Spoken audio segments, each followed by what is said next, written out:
The following is a reading of the first chapter from Go Nitro, Rise of the Blades, written and published by Jeremy Dooley. Please support the official release. A lone man stood in a small metal room with his hands folded behind his back. He stared through a sheet of glass into the next chamber. His eyes were locked on what was within. This was a man en route to becoming the most famous and infamous scientist in history. He was a man with a million possible sins plaguing his mind. A man who was lost in an endless maze of thoughts. Now and then, someone would walk by the closed door behind him, and he would perk up a bit in anticipation before they would pass, allowing him to relax again. One of the most important meetings in existence was about to take place, and on the other side of the glass was the subject. His creation. A science project. Not his first, but by far his most important. Dr. Philip Redmond was in his mid-60s, with streaks of gray coating the sides of his otherwise brown hair. His face pushed inwards, under his defined cheekbones. 2 long wrinkles ran across his forehead, and round glasses balanced delicately on the end of his nose. A long white lab coat hid most of his body. The crisp new fabric was as of yet unblemished. His old coats were tucked away, hiding the stains and scars of past experiments and failures. Some called Redmond old, but most referred to him as experienced. Redmond was known for his inventions designed for the betterment of mankind. Years of his life had been dedicated to pushing humanity further and further into the future. Though no invention, no creation, had ever been as drastic as this one. A few more moments passed, and then the door to the room slowly eased open. The still silence was broken as the man stepped inside. His footsteps chimed off in a rhythmic and focused pace. They grew louder as he approached Redmond before stopping behind him. "Professor." The word hung in the air, motionless, waiting for a response. One last long breath left Redmond. He turned his head, meeting the eyes of the tall, dark man with sleek hair and a wide jaw. He was wearing a jet-black suit without a single wrinkle. The shirt underneath was a flawless white, and his shoes perfectly reflected the lights above. Redmond could see an earpiece feeding him unthinkable amounts of information. The professor simply nodded in acknowledgement. "Good afternoon," Redmond said as pleasantly as possible. Reaching into his jacket, the man pulled out his credentials, flipped them open for a quick second, and then quickly tucked them away again. "Agent Blake Sterling," he said shortly. He took a few small glances around. His brow remained low as he did. He was like a machine, taking a mental image of everything surrounding him. Once his scan was complete, his body seemed to relax. He stepped forward, approaching the table in the center of the room. He grabbed a chair and prepared to take a seat, but not before motioning towards the chair opposite him. Redmond held his position near the glass for a moment, and then made his way to the table. "Professor Redmond, I don't want there to be any insinuation that I don't admire and appreciate the work you've done. But this meeting is necessary. I hope you can understand that. The well-being of our entire nation could be at risk because of you." "I assure you that isn't the case, Agent Sterling," Redmond asserted as he took his seat. Redmond broke eye contact to look down at the table and calmly adjust his glasses. "And how do you justify this claim?" Sterling folded his arms and then gestured towards the scientist. "You approached the Bureau 2 years ago with nothing but formulas and ideas. We thought your proposal was admirable in its purpose, but too risky to move forward without further deliberation. You were told that the project would be considered, and yet here you are, sitting in front of the thing you were never given permission to create." Redmond remained silent, carefully choosing his words. Before he could settle on them, Sterling lifted an arm and pointed towards the glass. "And if I remember your original proposal correctly, that creation in there is not the only one you plan to make." Redmond sighed and nodded. "Yes, it's true," he began. "I was never given full approval on Project Nitro.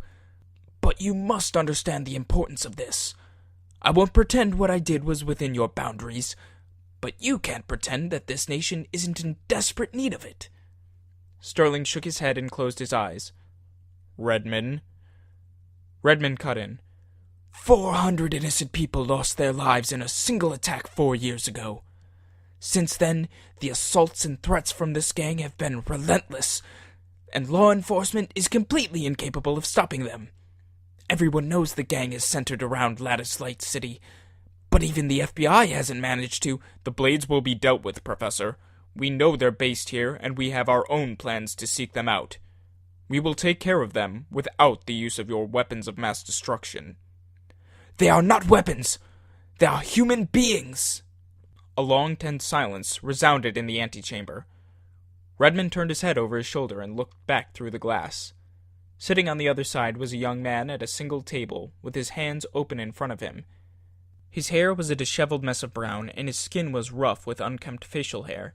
He was staring down at his palms with a level of concentration that most boys his age would find impossible. But this boy was anything but ordinary. "He's not just a human being," Sterling added. "Not anymore.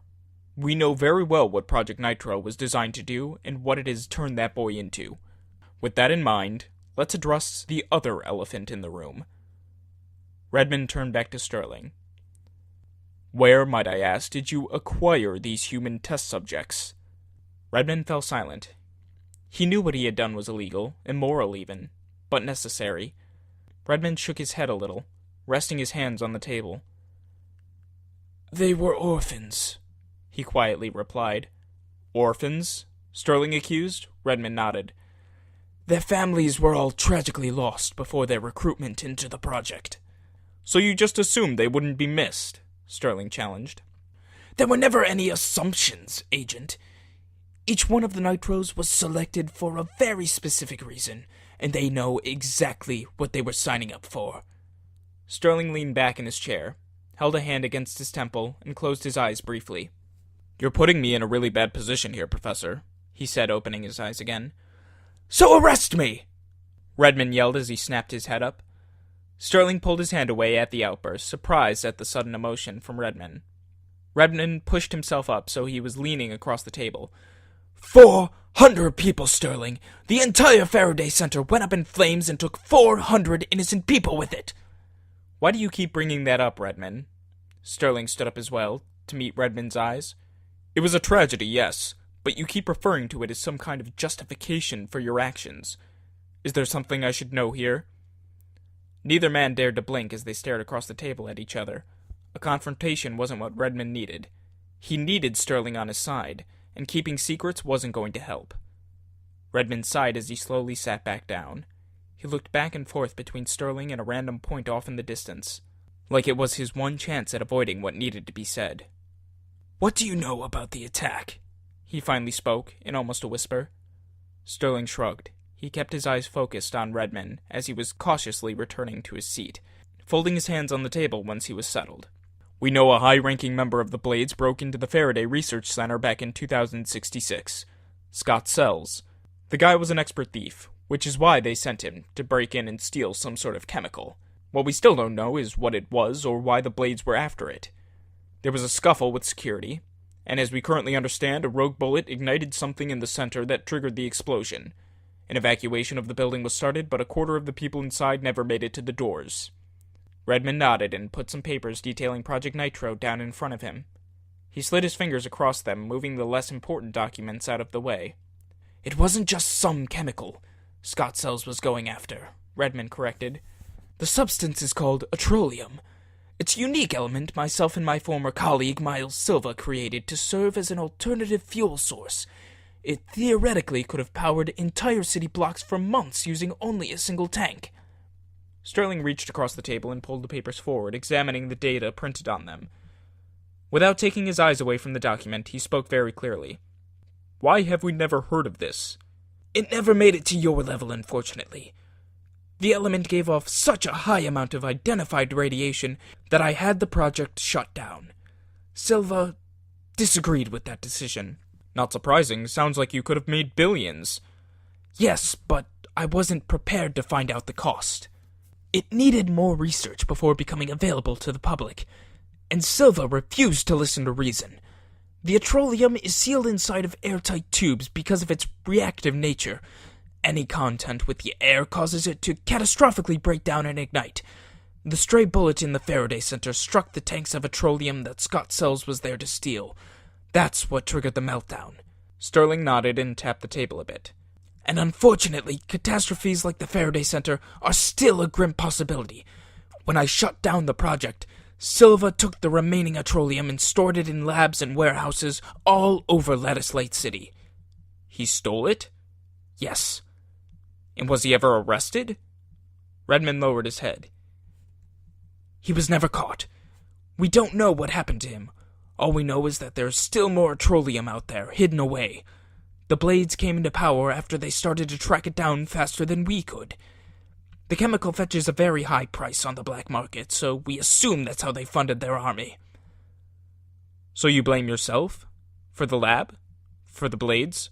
Redmond didn't respond, but his silence was enough of an answer. Sterling continued strumming his fingers on the table, leaning slightly to the side so that he could look into the next room. You really think these kids can stop them? Redmond turned again so he could look at the boy as well. Yes. Yes, I do. Their abilities make them extremely dangerous. You know that, don't you, Phil? How am I supposed to give my superiors a guarantee that these nitros of yours will support our cause? If any of them suddenly decides to go rogue, we could be dealing with a far worse situation than we're already in. Redmond looked back at Sterling and then down at his files. He slowly flipped open his folder, showing a page detailing Nicholas J. Bruno. Sterling looked at the attached photo, connecting the name to the face he saw in the next room. Nick's father was a security guard on duty that night, Redmond explained. He's the one who discovered Scott's cells and sounded the alarm. Without him and the evacuation he started, hundreds more could have been killed when the lab went up. Sterling put his hands out to the sides like he was expecting more.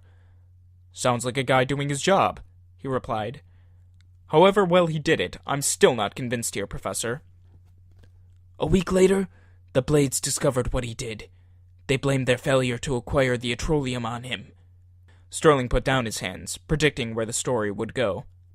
Hours later, Nicholas Bruno had his mother, father, and brother taken away from him. Sterling looked back at Nick, who was now standing and slowly pacing back and forth. The other 4 subjects have just as much reason to hate the Blades.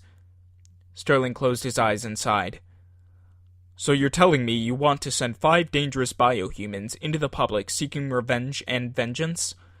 No, Redmond quickly replied, attempting to dispel any of Sterling's reservations.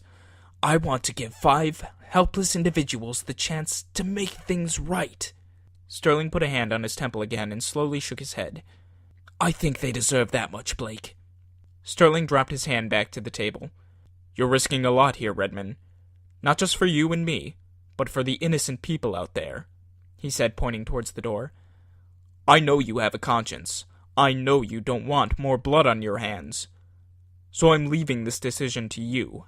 Do you really trust them? Redmond took one final look over his shoulder at Nick. He looked at Nick's dark brown eyes, staring down at his own hands. As Redmond watched, he couldn't fight the smile that came across his face. Yes, Agent. I trust the Nitros with my life. Sterling hit his hands on the table and stood up from his chair. Very well, Professor. I'll let the Bureau know Project Nitro has temporary approval under my judgment, for which I'm sure I'll get a stern talking to. Redmond also stood and reached out his hand. Sterling accepted the handshake. Thank you, Blake. Sterling nodded and turned to the door. He opened it and began to walk out, but before completely leaving, he turned his head back. Redmond? Redmond looked up at the door. Don't make me regret this. Sterling walked out of the room and let the door close tight behind him. Redmond took a moment. Feelings of relief and hope washed over him. It was a huge item checked off his list, and now another had taken its place. Redmond turned his head to look back at Nick. The two needed to have a chat.